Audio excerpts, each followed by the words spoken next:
Why the fuck am I in the ocean? Is this a nightmare? Have the demons of the dark abyss come to drag my soul down into their fiery depths? And why do I have this surround sound level hearing? Aren't I in a body of water? Aren't I in a vacuum of space itself? Music does not exist in hell. Or maybe it does. This is hell. This is hell.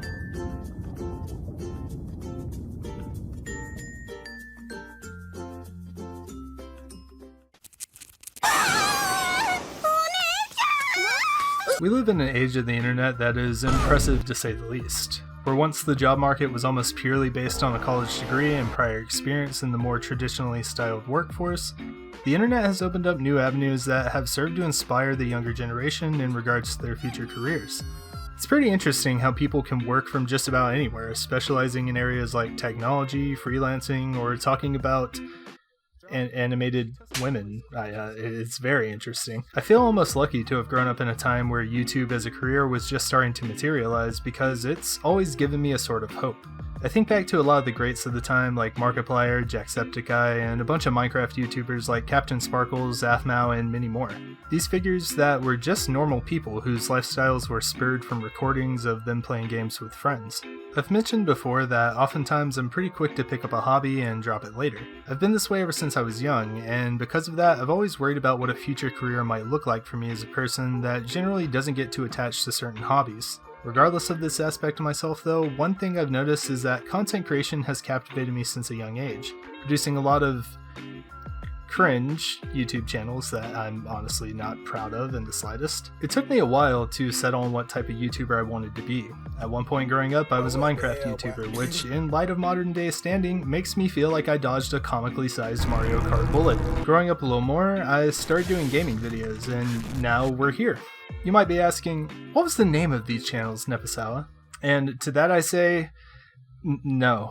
Hell no. Partially because I honestly don't think I can remember all of them, and also, well, fuck that. Regardless, these prior experiences of content creation familiarized me with editing and what it feels like to upload and consume content on a platform that really anybody can see.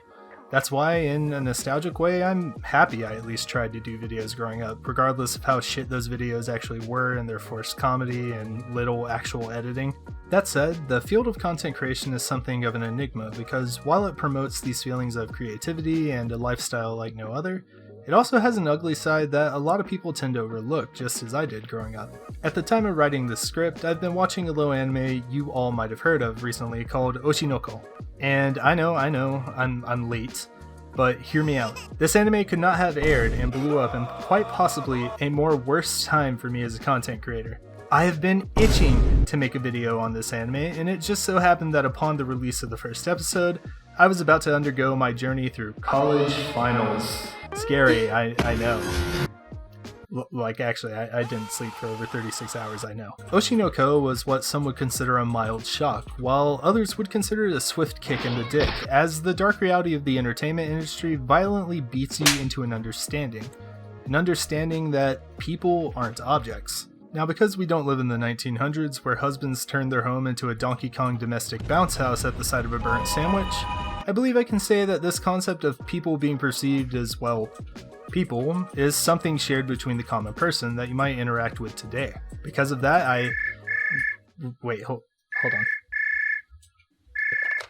Hello? Wait, who is that? How'd you get this number? Oshi is your wife? Wait, hold up. No, I never said I was going to take her away. Anyway, she's not even yours. I forgot about idol culture. Now look, as a person coming from the anime community, I'm in seriously no position to talk about what it means to take a hobby to the extreme. I have shelves of manga, a lot that I don't even read, with posters, figurines, and box sets that have cost me more money than I would like to admit. The important thing here is that while I take a certain pride in my love for anime and love buying shit surrounding anime, I don't let it shape the way I view the world around me. If I did, I would no doubt be a misogynist, because if Genshin Impact has taught me anything, it's that women are objects. And if you gather enough shiny crystals, you can pray to the gacha gods and collect them like Pokemon cards.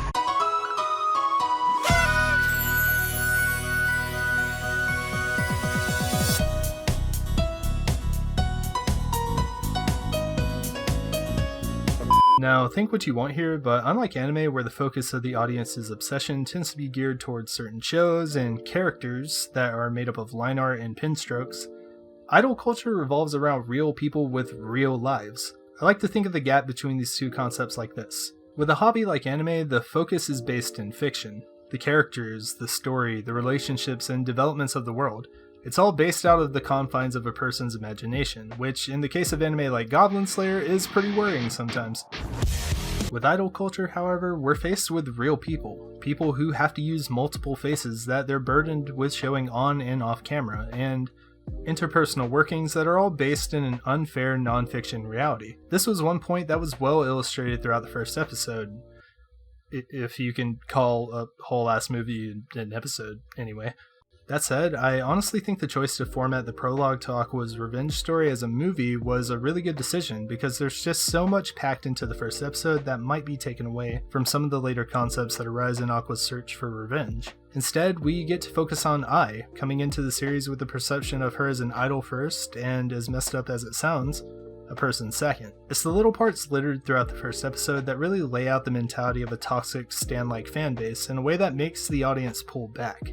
I remember watching the part where the idol Miu had announced her marriage and pregnancy, and the reaction from one of her fans just felt like some simp shit you could only find in the deepest cesspools of Twitch. I recall the fan trying to explain to his friend that for some odd reason you just can't support an idol with a kid or a boyfriend.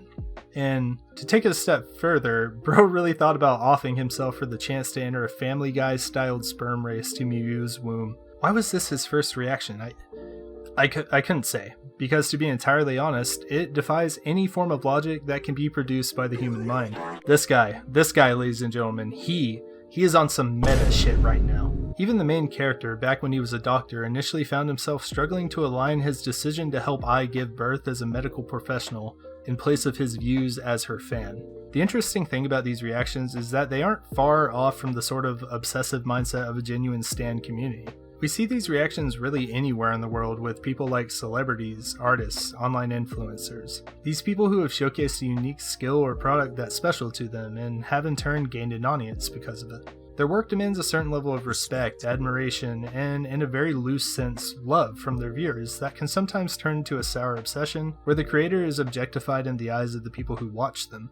I think the most notable one I can remember happened sometime back with the whole Rushia incident, the conflict that seemingly ended her whole career as a Hololive member over mere rumors. I'm not going to pretend like I know the full ins and outs of the situation, as I really only read about the equivalent of a Wikipedia article on it, but a lot of what I found was consistent with the fact that it involved speculations of her having a boyfriend, which sent the community into a frenzied rage, which in turn caused the Hololive company to take actions to combat the oncoming flurry of pissed off Reddit shitposters. It was some pretty shocking news at the time, news that gave me an idea of just how harsh these communities can be if not moderated by the person they're formed around. In my opinion, there are all kinds of love, maternal, romantic, communal, and many other forms. But the problem is when these different categories begin to bleed together. As a fan or viewer, there's nothing wrong with loving a creator and what they do. After all, though it might not be a genuine in-person interaction, the viewer is still taking time out of their day to indirectly interact with that person's content. However, in doing this, it's important to recognize at the end of the day that it is a parasocial interaction that's one-sided, and by that logic, the viewer is only getting what is shown on the screen.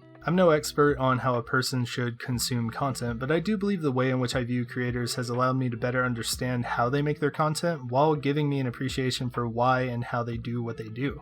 I personally think that, like a lot of things in life, it's a balancing act. You have to keep yourself in check, because unfortunately in these communities, and even places like the anime community, the chances of somebody involved in the same community break-checking you is slim to none. It's a matter of making sure that your love and appreciation for a creator doesn't overshadow what they do or the thing that drew you to them in the first place. When these different forms of love begin to blend together, however, we see cases where the creators are objectified in the eyes of those who watch them, producing situations like Ai's, where personal aspects of someone's life can very well be the downfall of their career, or in extreme cases, their life. This was a concept that I thought the first episode represented in a very realistic and emotional way, through Ai's last words and the reaction of the stalker responsible for her death. Because of its impact, it's no wonder that the anime topped the charts after the first episode's release.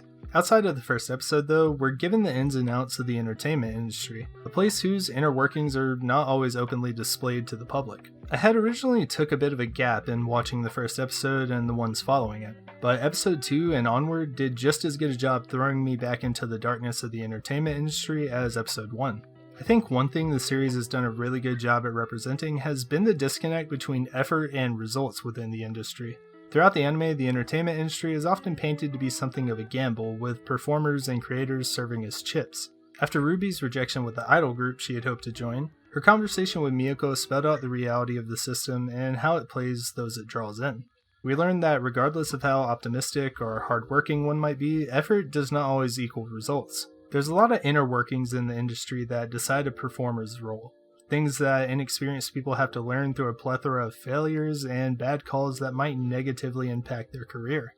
Things like a person's looks, how they market themselves to an audience, or the amount of know-how they have to work within the loops inside the industry will inevitably define their place in the system at play. As a person who makes videos and uploads them on the internet, I drew on something that's been talked about by content creators well before me concerning this topic. I even recently sort of ran into this topic myself, ironically enough. Please go watch the momocon video, I'm begging you guys. Please, man, please! I'm going to assume most of you have probably heard this stance before, but it's one that's pretty damn important when linked with the message that Oshi seems to bring to light. You could spend hours upon hours creating the best overflow analysis the community has ever fucking seen, but somehow have less views than a repost of something like this. This should bother you. This harsh reality concerning the disconnect between effort and results is something I feel not a lot of people take into account when diving into the field of entertainment headfirst, especially in cases like YouTube where the chances of success vary. Lastly, I did want to at least just mention this part of the anime since I found it to be probably one of the most important messages of the series from a YouTuber perspective. The art of flaming. It is a sacred act. Generally, these conflicts take place between two parties in hopes of obliterating one on one. Now, combine this act 100-fold, bastardize the shit out of it by taking out any sort of creativity at all and direct it toward a single individual. This, ladies and gentlemen, is what we call the cancel culture, or as researchers refer to it, the Twitter shitstorm. In a digitized society, internet backlash isn't necessarily new, and is a transferable disease that can be found on just about any online forum or media you can think of. It's basically the syphilis of the internet, in which the only cure is to simply not give a shit, as the effects continue to linger around you. It was said in the anime that if you gaze long enough into the abyss, it will gaze back into you, and the more earnest you are, the deeper the responses will cut. As we undergo the constant pressure of hate through Akane's eyes, we get a glimpse of just how dangerous this abyss of an online world can be, with a never-ending amount of baseless criticism from people you can't even see. This is especially true in Akane's case, where the effects of her accidentally scratching Yuki start to follow her even outside of the internet and in turn leave her without an escape. It was in this instance that Oshi kind of surprised me with how well it represented the irrational mindset of an inexperienced performer cracking under the immense negative pressure of online flaming. That said, if this anime doesn't scare you from diving headfirst into the entertainment industry, then I struggle to name what would.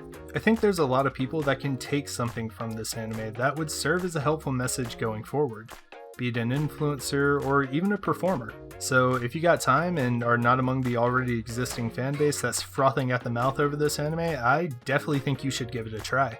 If you have watched it or have something you maybe want to add to what I laid out in this video, be sure to let me know what you think in the comments. I'd love to hear what you got. That said, thanks for watching and I'll hopefully see you in the next vid. Iterashai!